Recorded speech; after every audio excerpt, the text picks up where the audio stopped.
नमस्कार,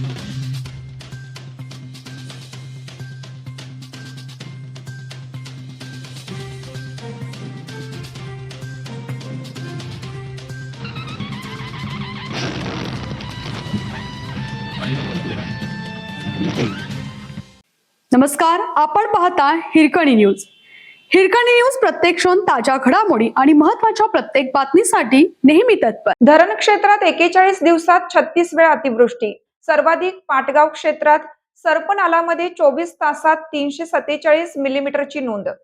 कोल्हापूर जिल्ह्यात मान्सूनचे आगमन जरी उशिरा झाले असले तरी कमी दिवसात जास्त पाऊस हे पावसाचे बदललेले सूत्र या महिनाभरातही असेल.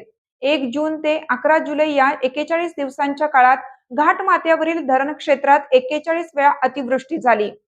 पाटगाव धरणाच्या पाणलोट क्षेत्रात सर्वाधिक 5 वेळा अतिवृष्टी झाली, तर सरपनाला पाणलोट क्षेत्रात 8 जुलैला 347 मिलीमीटर पावसाची नोंद झाली.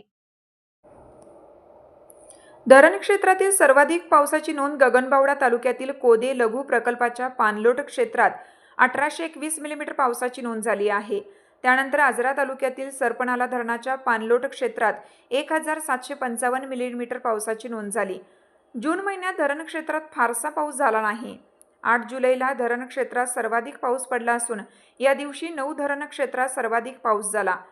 गतवर्षी आजच्या तारखेपर्यंत धरणाच्या पाणलोट क्षेत्रात 427 मिलीमीटर पाऊस पडला होता. यावर्षी आतापर्यंत धरण क्षेत्रात 402 मिलीमीटर पावसाची नोंद झाली आहे. राधानगरी धरणात 63% पाणीसाठा आहे. वारणा धरण क्षेत्रात 60% पाणीसाठा आहे.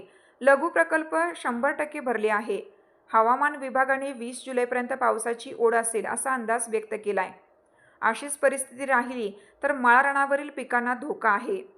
सध्या पश्चिमेकडील तालुक्यात रोप भात लावणीची धांदल उडाली आहे. रोप लावणीसाठी चिखल अधिक लागतो.